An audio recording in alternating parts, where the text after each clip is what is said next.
नमस्कार, मी प्रसन्न जोशी. आपल्या सगळ्यांचं पुढारी न्यूजच्या या खास कार्यक्रमात, जो हा खास कार्यक्रम पुढारी मीडिया वृत्तसमूह यांच्याद्वारे आम्ही महाराष्ट्रातील ज्या मान्यवरांना, विविध क्षेत्रातल्या मान्यवरांना त्यांच्या कर्तृत्वासाठी सन्मानित करत आहोत, केलेला आहे, त्या महा आयकन या आमच्या शृंखलेमधल्या पाहुण्यांच्या संवादाचा कार्यक्रम आहे, ज्यामध्ये आपलं स्वागत. आजच्या या कार्यक्रमामध्ये आपल्यासोबत एक खास व्यक्ती आहेत आणि त्यांच्याकडे वळण्यापूर्वी मी तुम्हाला एक प्रश्न विचारतो आहे. आता आपल्या सगळ्यांकडे गाड्या आलेल्या आहेत. एक कशाला, आता तर 2-2 गाड्या आलेल्या आहेत, कारण किमान 2 गाड्या लागतात. एखादी घरातल्या जो कोण मेन जो व्यक्ती असेल त्यांना, आणि शिवाय मुलांसाठी किंवा मिसेससाठी असेल तर नवऱ्यासाठी. एवढ्या सगळ्या गाड्या असतात, पण या गाड्यांच्या अनेक कंपोनंट्सचा तुम्ही कधी विचार केला आहे का? एक गाडी जेव्हा तुम्ही घेत असता, ब्रँडेड घ्या, कोणतीही घ्या, पण त्यावेळी आपण अनेक कंपन्यांना आपल्या गाडीच्या माध्यमातून स्पर्श करत असतो. याचा कधी तुम्ही विचार केला आहे का? तो आपण विचार करत नाही, त्याची गरजही पडत नाही. आणि इनफॅक्ट तेच त्यांचं कौशल्य आहे की तुम्हाला त्याचा विचार करावा लागू नये. तुम्ही एक मेन ब्रँड बघता, गाडी घेता आणि then you are done for the day. आणि मग तुम्ही गाडीचा एक नवा आपला मित्र घरामध्ये आणता, कुटुंबाचा सदस्य आणता. पण यामध्ये अनेक महत्त्वाचे पार्ट निभावणाऱ्या पण कंपन्या असतात. अशीच एक कंपनी म्हणजे मेनन अँड मेनन लिमिटेड. आपल्यासोबत आहेत मेनन अँड मेनन लिमिटेडचे चेअरमन आणि MD विजय मेनन सर. नमस्ते. मी तुमचं स्वागत करतो. हा संवाद सुरू करताना मी पहिल्यांदा विचारेन की हे रोपटं लावलं कसं, ही दृष्टी आली कुठून की एका निश क्षेत्रात काम करायचं आहे, आणि आजचा प्रवासपर्यंत तुम्ही आलात कसे? पण let start with the beginning, the humble beginning, तुमच्याबद्दल आणि तुमच्या व्यवसायाबद्दल. हा जो कारखाना मेनन मेनन लिमिटेड आहे, त्याची सुरुवात जवळजवळ 70 वर्षापूर्वी झाली होती. आणि माझे वडील चालू केले तेव्हा. आणि त्यावेळेला एका रेंटेड लेथ घेऊन रेंटेड स्पेसमध्ये हा कारखाना चालू केला गेला. त्यावेळेला ह्या कारखान्याचे प्रॉडक्ट्स होते, काही पार्ट्स होते, डिझेल इंजिनला लागणारे पार्ट्स होते, ते पार्ट्स बनवत होते. आणि हळूहळू तो बिल्डअप करत गेला.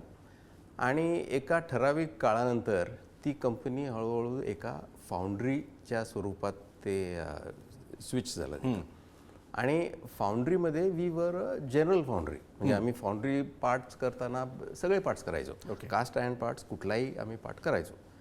नंतर आम्ही त्या फील्डमध्ये आम्ही सिलेंडर ब्लॉक आणि हेडसारख्या कंपोनंट्सवरती स्पेशलाइज करायचं काम केलं, फोकस केला.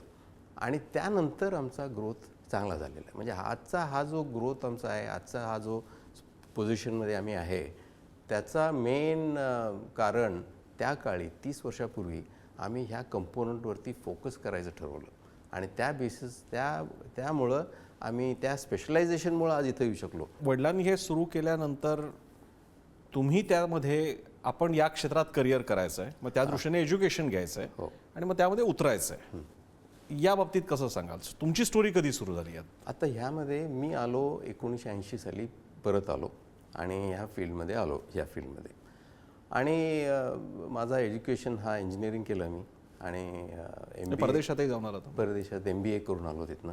आणि त्यानंतर मी आलो इथं. आणि कधीच दुसऱ्या इंडस्ट्रीमध्ये काम करायचं किंवा दुसऱ्या फील्डमध्ये करायचा हा विचार कधी मनात आलेलाच नाही. म्हणजे ऑलवेज फाउंड्री आहे, ही बिझनेस आहे, हे बिझनेस आपल्याला सांभाळायचं आहे, त्या उद्देशानंच परत आलो. आणि त्यावेळेला जो काय सिच्युएशन होता त्या बेसिसवरती चालू केलं. आणि हळूहळू डेव्हलप करत आम्ही गेलो. आणि असं नाही की एक मास्टर प्लॅन होता, ह्या इतक्या वर्षानंतर असं करायचं तसं करायचं, तसा कधी मास्टर प्लॅन पण नव्हता. पण जे काय काम करतो आपण, तो काम व्यवस्थित करायचा, ऑनेस्टली करायचा, सिन्सिअरली करायचा, लोकांच्या कस्टमरच्या सॅटिस्फॅक्शनकडे बघायचा. हे जे धोरण आहेत ना, it was not just a slogan, it was way of life. आणि त्यामुळं कस्टमर्स ॲक्सेप्टन्स, बाकी लोकांचे म्हणजे ह्या ॲक्सेप्टन्समुळे आम्ही ग्रो होऊ शकलो. बरं, इथे आल्यानंतर जसा 90s नंतर लिबरलायझेशनचा काळ सुरू झाला, प्रायव्हेट म्हणजे भारताच्या प्रायव्हेट मार्केटला, which was not totally private, it was government supported private industry, त्याला कॉम्पिटिशन सुरू झाली, जगभरातून मार्केट पण येऊ लागलं. या नाजूक काळामध्ये आणि देशामध्ये सुद्धा इंडस्ट्री यायला लागली, म्हणजे इंट्रा कॉम्पिटिशन, इंटरनॅशनल कॉम्पिटिशन या सगळ्या सुरू झाल्या. या काळात how you sell your boat? Correct. ती आव्हानं काय होती? फारच चांगला क्वेश्चन आहे. म्हणजे काय झालंय बघा, जेव्हा रिक्वायरमेंट 100ची असते आणि जेव्हा कॅपॅसिटी 100ची गव्हर्नमेंट ॲलोकेट करून फक्त 100साठी 100 कॅपॅसिटी, एक्झॅक्टली, मग तुम्हाला सर्व्हाइव्ह करण्यासाठी इनोव्हेशन लागत नाही, सर्व्हाइव्ह करायला लागलं तुमची केपेबिलिटी दाखवणं लागत नाही. आहे माझ्याकडं तो कॅपॅसिटीचा सँक्शन मिळवणं हे सगळ्यात मोठी टेक्नॉलॉजी.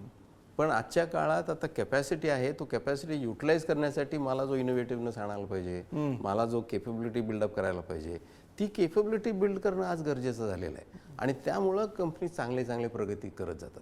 तुम्ही ज्या सर्व्हिस प्रोव्हाइड करतायत त्या पातळीला भारतामध्ये असे किती इंडस्ट्रीज आहेत की ज्याला तुमच्या क्षेत्रातली कॉम्पिटिशन म्हणता येईल? How unique your preposition is? आता बघा, आमचा जो आता कॅपॅसिटी ह्या वर्षी डिसेंबरपर्यंत आमची कॅपॅसिटी जवळजवळ 9,500-10,000 टन पर मंथ ही कॅपॅसिटी होणार आहे. ओके. डिसेंबरला. ओके. आता भारतातल्या सगळ्यात मोठं फाउंड्री हे 15,000 टनपर्यंत आहे. परदेशात मात्र हे 25,000, 40,000, 50,000 टन वगैरे फाउंड्रीज आहेत. पण भारतातल्या कॅपॅसिटीज आणि फाउंड्रीज बघितला तर आमची फाउंड्री टॉप 3-4च्या लेवलवरती असेल. त्यामध्ये सुद्धा हा स्पेशलायझेशन बघितला, सिलेंडर ब्लॉक्स अँड हेड्स ह्या फील्डमध्ये बघितलं तर आमची फाउंड्री एकमेव फाउंड्री आहे जिथं आम्ही सिलेंडर ब्लॉक अँड हेडवरती स्पेशलाइज आम्ही करतो. आता इथं सुद्धा एक हिस्ट्री आहे, ते म्हणजे सिलेंडर ब्लॉक अँड हेडवरती जेव्हा आम्ही ठरवलं की ह्या फील्डवरती फोकस करायचं आहे, त्यावेळेला काय झालं की बरेच लोक म्हटले असं का करता तुम्ही? एका ट्रॅक्टरमध्ये जवळ 750 किलोचा जर पार्ट असेल, तुम्ही फक्त हे 150 किलोच्या 750 किलोच्या ह्याच्यापैकी तुम्ही फक्त 150 वरती का फोकस करता? म्हणजे तुमचा मार्केट कमीच होणार ना. मला हा माझ्या मनात प्रश्न होता की निश केला की तुमचा मार्केट एका ठिकाणी म्हणजे तुम्ही रिस्ट्रिक्ट करता. त्याचबरोबर तुम्हाला ग्रो करताना त्याच बिझनेसच्या मागे लागायला पाहिजे, म्हणजे कंपनीचे त्या रिक्वायरमेंट मीट करायला पाहिजे. आणि मोस्ट इम्पॉर्टंटली आत्ता तुमच्या पोर्टफोलिओमध्ये जर काय non block non head business असेल त्याला नाही म्हणावं लागणार आहे. म्हणजे काही एक्झिस्टिंग बिझनेस नाही म्हणावं लागणार आहे, नवीन बिझनेस जे हातात नाही आहे त्याच्या मागे लागावं लागणार आहे, केपेबिलिटी बिल्डअप करणार आहे. म्हणजे फार मोठा रिस्क होता. पण तो रिस्क तेव्हा घेतल्यामुळं आज आम्ही हे चांगले दिवस बघू शकलो. मग आज तुमचा काय निर्णय? निश राहायचं का एक्सपांड करायचं? निशच राहायला पाहिजे.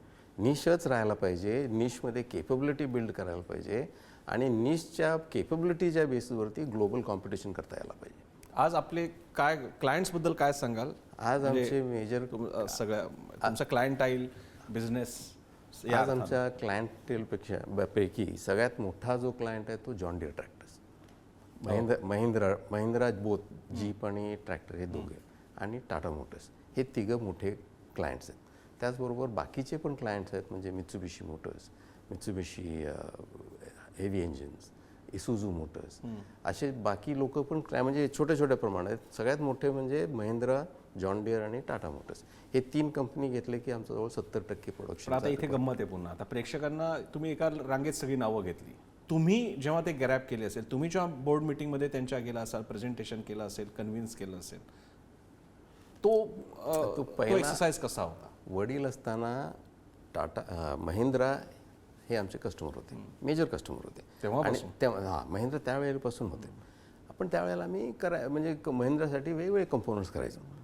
त्यानंतर म्हणजे महिंद्राचे रिक्वायरमेंट्स वाढत गेले, आमची प्रॉडक्ट केपेबिलिटी वाढत गेली, त्यामध्ये त्या फील्डमध्ये आम्ही गेलो. महिंद्राचे आणखीन प्रॉडक्ट्स काही ठिकाणी सिंगल सोर्स आहे, काही ठिकाणी मल्टिपल, म्हणजे महिंद्राचा बिझनेस हा ग्रो करत गेलो. पण तुम्ही विचारला की कस्टमरला अट्रॅक्ट करून आम्ही कुठल्या कस्टमरला मिळवलेलं आहे, ते जॉन डियर. अच्छा. जॉन डियर जवळजवळ बिझनेस मिळायच्या आधी 7 वर्ष ते आमच्याकडे येऊन ऑडिट करून वेगवेगळे ग्रुप्स, म्हणजे US मधनं टीम यायचे, युरोपमधनं टीम यायचे, इवन जपानमधनं बाकी देशातनं पण टीम्स यायचे, ऑडिट करून जायचे. 7-7 वर्षानंतर ते म्हटले okay you are capable of making this part, आणि तो त्यांनी आम्हाला बिझनेस दिला. तो फारच समाधानकारक होता. इट टूक 7 वर्ष लागले आम्हाला तो बिझनेस मिळाला. आणि 7 वर्ष आजसुद्धा आम्ही ते सिंगल सोर्स आहे, आजसुद्धा त्यांची पूर्ण रिक्वायरमेंट्स आम्ही मीट करतो. आणि जॉन डियरचा जो इंडिया प्लांट आहे तो प्लांटद्वारे वर्ल्ड वाईड ते सप्लाय करतात. आणि जॉन डियरच्या ट्रॅक्टर मॅन्युफॅक्चरिंग पोर्टफोलिओमध्ये त्यांचा हा बाय नंबर्स, अच्छा, this would be the largest John Deere plant globally.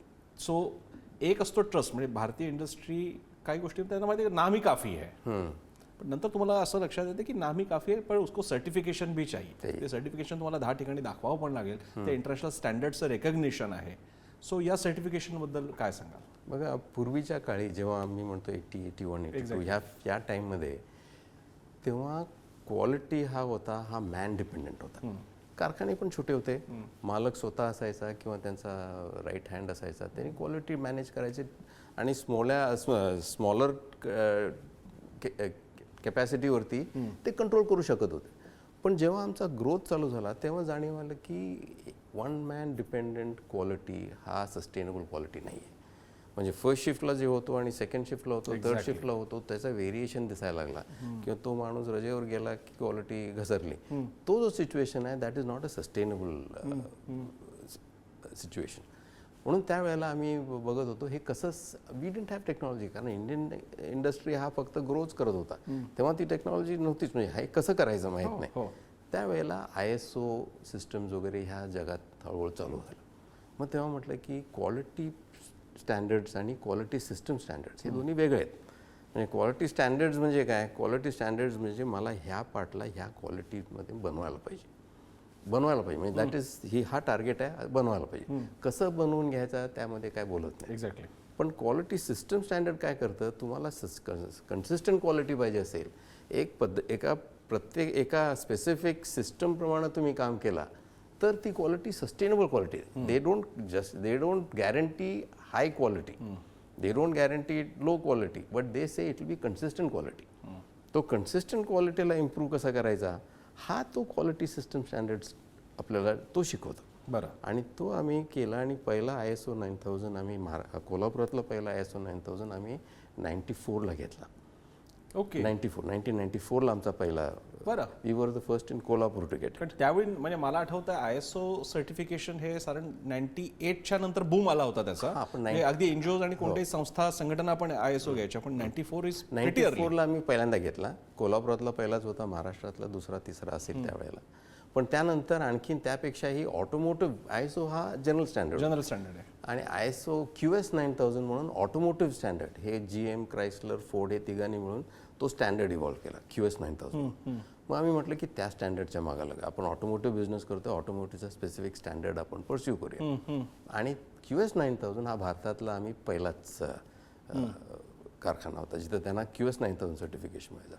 त्यावेळेला QS 9000 ऑडिट करायला लोक नव्हते, ऑडिट करायला ऑडिटर्स नव्हते. आणि ह्यांनी ऑस्ट्रेलियन GM मधनं तिथनं लोक आणून ऑडिट करायला, ते दोघं तिघं आले ऑडिट करायला. ऑस्ट्रेलियातून दोघं ते आले ऑडिट करायला आणि त्यांचा ऑडिट बरोबर आहे का बघायला तिसरा एक ऑडिटर आला. ओके. इंडियन पण काही त्यातला ऑडिट, म्हणजे तो असा मोठा टीम आला. आणि आमचं सर्टिफिकेशन सगळं त्यांनी अप्रूव्ह, म्हणजे त्या मीटिंग नंतर ते म्हणतात okay we will recommend your case हा म्हटल्यावरती, मग त्या क्लोजिंग मीटिंगमध्ये ते म्हटले आम्ही भारत माहीत नव्हता आम्हाला, we knew India as a backward country. त्यामध्ये कोल्हापूर कुठे अजिबात माहीत नाही. एक्झॅक्टली. तर आम्ही जेव्हा आलो तर मला वाटलं की ह्या प्लांटमधनं साप फिरत असणार, ह्या प्लांटमधनं काय असेल माहीत नाही. म्हणजे विथ ॲब्सल्युटली झिरो एक्सपेक्टेशन ते आले. आणि हा सिच्युएशन बघितल्यानंतर ते म्हटले we were quite impressed with what happen. 96ला QS झालं. त्यानंतर प्रगती करत करत आज आम्ही ह्या पोझिशनला पोहोचलो जिथं आम्ही even overseas customer who has very critical demands, quality demands, ते जेव्हा कोल्हापूरला त्या प्लांटमध्ये येतील ते पण म्हणतील this foundry or this plant is capable of meeting my requirements. तुम्हाला तुमच्या क्षेत्रामध्ये ऑटोमेशन मॉडर्नायझेशनचा सामना कसा करावा लागला? It was a challenge for it is as compare to like technicians, capital आणि इन्फ्रास्ट्रक्चर वाईज. हो, इट इज अ चॅलेंज. त्या काळात जेव्हा आम्ही हा एक 12-13 वर्षापूर्वी हा कागदचा प्लांटचा प्लॅन केला, तेव्हा त्या काळात एक फाउंड्री तो 50-60 कोटी रुपये घातले की 2500-3000 टनाची फाउंड्री उभं करू शकतो. पण त्या काळात आम्ही 150 कोटी घालून ती फाउंड्री, नवीन फाउंड्री चालू केली, त्याच कॅपॅसिटी. मग लोक म्हटले काय तुम्ही खुळ्यासारखं काय करता, 50-60 कोटी घालून तुम्ही करू शकता, तीच गोष्ट जर का तुम्ही ह्याच्यात करू शकत असेल तर काय का करू नये. एक्झॅक्टली. मग बघा, पण त्यामध्ये आम्ही इन्व्हेस्टमेंट जास्त केला, आमचा फायनान्स कॉस्ट जास्त आला, आमचा डिप्रिसिएशन जास्त होता, म्हणजे हे सगळे कॉस्ट वाढले. हो. एम्प्लॉयमेंट कॉस्ट कमी होता, म्हणजे ओव्हरऑल बघितला थोडा आमचा कॉस्ट जास्तच असेल. पण फायनान्स हा कमी कमी होत जातो, जसं लोन पे होत जातं तसं फायनान्स कमी होतं, डिप्रिसिएशन डिप्रिशिएट होतं, लेबर कॉस्ट हा एप्रिशिएट होतो. लेबर कॉस्ट हा दरवर्षी लेबर कॉस्ट हा वाढत जातो, लोकांचे एक्सपेक्टेशन्स वाढत जातात. हो. मग त्यामुळं जर काय तुम्ही हे कॅल्क्युलेट केला की 5-6 वर्षानंतर जेव्हा हा लोन्स क्लिअर झाले, जेव्हा डिप्रिसिएशन कमी झाला, तेव्हा बाकी इंडस्ट्रीमध्ये 12-13% एम्प्लॉयमेंट कॉस्ट असताना आमचा कागल प्लांटचा 3-4% एम्प्लॉयमेंट कॉस्ट आहे. तो 8%चा सेव्हिंग आहे. That is a long term competitive advantage that we getting. Quality वेगळा, कन्सिस्टन्सी वेगळा, केपेबिलिटी वेगळा, हा सगळा वेगळा. फक्त 7-8% एम्प्लॉयमेंट म्हणजे जेव्हा companies work on a 10% margin if possible, हो, if possible. If possible 10% margin is a target. ते कधी होतं, पण त्यामध्ये 8%ची केपेबिलिटी आणणं, दॅट्स अ ह्यूज केपेबिलिटी. या काळामध्ये तुम्ही ऑटोमोबाईल सेक्टर आणि त्याच्यातलं तुमचं स्थान मेनन अँड मेनन लिमिटेडचं आणि त्याची आव्हानं ही इव्हॅल्युएट कशी करता? पुढच्या 25 इयर्सचं मेनन अँड मेनन लिमिटेडचं विजन काय? That's very interesting question. कारण आता तुम्ही म्हणता अगदी बरोबर म्हटलं की आम्ही ब्लॉक अँड हेड करतो. ब्लॉक अँड हेड म्हणजे burning, it's a diesel burning engine. Petrol burning असेल पण मोस्टली डिझेल बर्निंग इंजिन आहे. तो म्हणजे फॉसिल फ्युएल डिपेंडंट इंजिन आहे. ओके, ब्लॉक अँड हेडमध्ये suppose we are the best in the world, पण तरी तो डिझेलला प्रॉब्लेम आला तर आमच्या इंडस्ट्रीला प्रॉब्लेम आलाच की. म्हणून we have always been looking at how what to do after, म्हणजे हा सिच्युएशन असा असेल तर काय करायचं. पहिली गोष्ट म्हणजे तुम्ही आता EVकडे बघितला तर EVचा जास्तीत जास्त इम्पॅक्ट होणार आहे आपल्या पॅसेंजर कारवरती, जे आणि म्हणजे लाईट वेट कमर्शियल व्हेकल्स. मोठा जर का ट्रक घेतला, एक ट्रक म्हणजे मोठा ट्रक घेतला, एक 40 टनी ट्रक, ट्रॅक्टर ट्रेलर ट्रक घेतला, त्या ट्रकचा इंडियामध्ये एक cost will be about 1 crore, 100 lakhsचा कॉस्ट असेल. त्या एका मोठ्या ट्रकचा कॉस्ट 100 lakhs असेल. आणि त्याच ट्रकचा कॉस्ट जवळजवळ EVकडं म्हणजे बॅटरी इलेक्ट्रिक केला की 2-2.5 कोटीपर्यंत, एक्झॅक्टली 2.5 कोटीपर्यंत विदाउट सबसिडी काय नसेल तर. म्हणजे तो 1.5 कोटीचा फरक आला.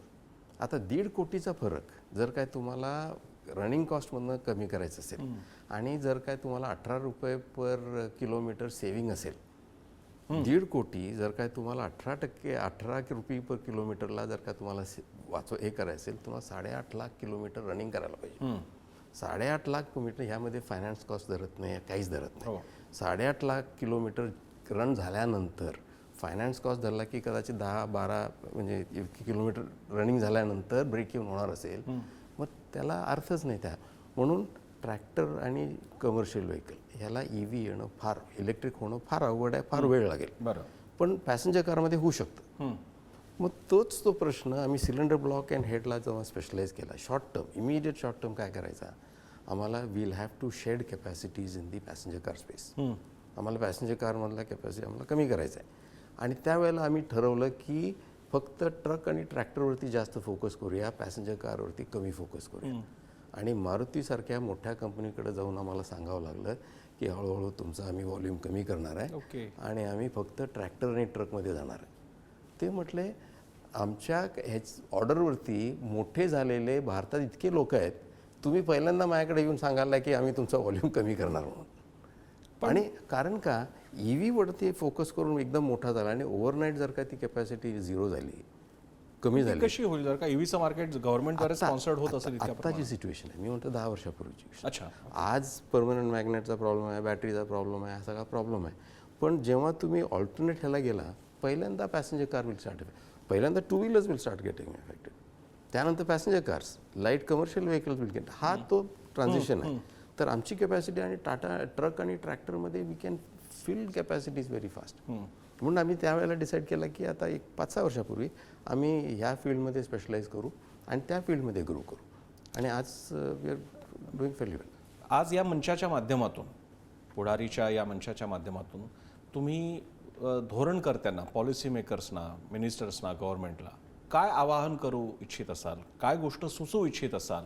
कोणते असे मुद्दे आहेत की जे संपूर्ण तुमच्या क्षेत्रातल्या डोमेनला फेस करावे लागत आहेत, की ज्याच्याकडे लक्ष वेधायला तुम्हाला आवडेल? बघा, ऑटोमोटिव्ह इंडस्ट्री हा एक fundamental backbone industry, critical industry, one of the indicator of the economy progress. आणि it's an industry which generates huge amounts of employment. आणि त्या मोबिलिटी, पर्सनल मोबिलिटी हा एक फार क्रिटिकल एक सब्जेक्ट आहे. आता पर्सनल ह्याला जाऊन तुम्ही जर काय त्यांना टेक्नॉलॉजी हे करायला लागलं की तुम्ही डिझेल करायचं नाही, पेट्रोल करायचं नाही, EVच करायला पाहिजे किंवा हायड्रोजनच करायला पाहिजे. If you start prescribing technology solutions to industries, मग काय होतं की then the market starts getting skewed. Research starts going into areas where it should go. म्हणजे बेस्ट इज फिजिकल तुम्ही इन्सेंटिव्स द्या and let industries decide what technology they want to adopt. If Mahindra wants to pursue diesel engines and if there is a limitation on emission norms वर केला आणि त्यांना diesel pursue करायचं असेल, let them pursue diesel engine. आता Toyota as a company is pursuing hydrogen and not EV as a technology. त्यांनी त्या hydrogen वरती त्यांनी bet केलेलं आहे. If the bet is right, Toyota as a company will do well. If the bet is wrong, they won't do well. Compared to that, Tesla is betting 100% on EV. म्हणजे जगात लोक they are betting on certain technologies. The government should come and say तुम्ही हा technology follow करा. Exactly. It should be left to the industry to decide what they want to do and the fate of that decision is what the industry either they will prosper or they will perish. पण that should be left to the industry to decide. You can't prescribe तुम्ही असाच करायला पाहिजे असा. I think a prescriptive kind of a policy is not wrong, not correct. Industry उभी राहत असते. Mister Menon एक इंडस्ट्री आयकन म्हणून पुढे येत असतात, त्यावेळी त्याच्या मागे सुद्धा बॅकबोन असतो. जसा ऑटोमोबाईलला देशाचा बॅकबोन तुम्ही म्हणाला, तसा तुमचा पण एक बॅकबोन आहे. मेनन यांच्या इंडस्ट्रीच्या घराच्या मागे ही मंडळी कोण आहेत, त्यांचं स्थान काय, त्याबद्दल 2 शब्द शेवटाकडे जाताना. आता आपण बोललो वडिलांकडनं मी टेक ओव्हर केला. आता पुढची पिढी तयार व्हायला लागलेली आहे आणि पुढची पिढी त्यातली माझी थोरली मुलगी इथं बसलेली आहे, ती आता तयार होते नेक्स्ट जनरेशन लीड करण्यासाठी, हा एक इंडस्ट्री लीड करण्यासाठी. तसंच माझी धाकटी मुलगी पण आहे, she is also getting in to. Mrs आणि दोन्ही मुलींची नावं सांगा इकडे. माझ्या मिसेसचं नाव प्रीती मेनन आणि थोरली मुलगी दिव्या आणि धाकटी मुलगी श्रेया. ही दिव्या ही वॉर्टनकडनं MBA झालेली आहे. She is a Wharton educated MBA. अँड धाकटी Shreya is a Columbia business school graduate आहेत. हे दोघं highly qualified people coming in to a foundry इंडस्ट्रीमध्ये. It's I am very happy to have them in this on board. कारण काय, this secures the future of the company in the long run and that is very important. Menon sir, सध्या या इंडस्ट्रीचं status, सरकारी धोरणं आणि आपण ज्या दिशेने आपल्याला सरकारी पुढे घेऊन जात आहे, कारण आपण एक महत्त्वाच्या सप्लाय चेनचा भाग आहोत. म्हणजे चायनाच्या नंतर ज्याला तो सप्लाय 2.0 म्हटला जातो शब्द, त्यामध्ये भारताचा समावेश आहे. कारण कोरोनाच्या काळानंतर आपण पाहिलं चीनचं आव्हान कसं होतं, त्या दृष्टीने भारत जगासाठी महत्त्वाचा आहे. अशा काळात ऑटोमोबाईलसारख्या महत्त्वाच्या क्षेत्रात काम करत असताना पॉलिसीबद्दल तुम्हाला काय सांगायचं आहे? आपल्या गव्हर्नमेंटचा जो पॉलिसी आहे तो अगदी योग्य आणि चांगल्या डायरेक्शनमध्ये आपल्या देशाला नेत आहे. आता गेल्या काही वर्षापासून आपले directions are very clear, the growth path is very clear. आणि हल्लीच एक ट्विटरवरती आनंद महिंद्रांचा एक ट्विट होता की चायना, आपण म्हणतो की चायनाकडे जाऊन म्हणतो की चायनाची फार मोठी प्रगती झाली, the change is visible there, change दिसतो तिथं. ते म्हटलं की भारताचा मीडियम अँड स्मॉल स्केल इंडस्ट्रीजमध्ये असाच रेव्होल्युशन घडत आहे. क्वालिटीचं रेव्होल्युशन, केपॅबिलिटीचं रेव्होल्युशन, टेक्नॉलॉजी रेव्होल्युशन हा घडत आहे. पुढच्या 5-6 वर्षात हे सगळे कंपनीज पुढे येतील आणि तेव्हा dramatically you will find that the Indian capability is globally acknowledged. आज ते लपलेलं आहे, आज तो फाउंडेशन सारखंच आहे, आज ते बिल्डअप होत चाललेलं आहे. त्या कंपनीजमुळं आणि ह्या गव्हर्नमेंटच्या पॉलिसीजमुळं मला वाटतं की the future is extremely bright for all of us. Menon sir, जेव्हा अशी एखादी इंडस्ट्री उभी राहते त्यावेळी ती फक्त मेनन कुटुंबियांची राहत नाही, ती सगळ्या समाजाची बनते, ती त्या इंडस्ट्रीच्या डोमेनमधल्या सगळ्या लोकांची बनते. म्हणजे म्हणतात ना ज्याला लाखांचा पोशिंदा, अशा प्रकारची ती सिच्युएशन असते आणि अल्टिमेटली ती महाराष्ट्राच्या देशाच्या इकॉनॉमीमधला एक महत्त्वाचा कंपोनंट ठरते आणि त्यामुळेच मेक इन इंडिया नावाचं अख्खं यंत्र चालू राहतं आणि त्यामध्ये तुमचं हे योगदान आमच्यासाठी खूप महत्त्वाचं आहे आणि म्हणूनच तुम्ही आहात आमच्यासाठी महाआयकॉन. आणि या पुरस्कारासाठी, या सन्मानासाठी आणि या संवादासाठी सुद्धा तुमचे आभार आणि या पुरस्कारासाठी तुमचं अभिनंदन आणि खूप शुभेच्छा आहेत या मेनन अँड मेनन लिमिटेडसाठी. आणखी अनेक फ्रंटियर्स असेल की जिथे आम्हाला पुढच्या काही काळात तुमच्या अशा मुलाखती अनेकदा घ्याव्या लागतील, घ्यायला मिळायला हव्यात अशी अपेक्षा मी व्यक्त करतो आणि तुम्ही वेळ दिला यासाठी तुमचे आभार मानतो. Thank you very much. धन्यवाद मेनन सर. तर ही होती कहाणी मेनन अँड मेनन लिमिटेड या कंपनीची. केवळ एका कंपनीची नाही, एका कुटुंबाची, कंपनीच्या सगळ्या कामगारांची, तिकडच्या व्यवस्थापनाची आणि याद्वारे पुढे जाणाऱ्या आणि 5 ट्रिलियन इकॉनॉमी होत जाणाऱ्या देशाच्या एका इंजिनातल्या एका कंपोनंटची, तो फक्त कंपोनंट नसतो तर ती कहाणी असते एका उद्योगाची की जी कोल्हापूरपासून सुरू झालेली आहे आणि आता आंतरराष्ट्रीय क्षेत्र काबीज करायला निघालेली आहे. या महाआयकन सिरीजमध्ये आपण इथेच थांबूया. पाहत रहा पुढारी न्यूज.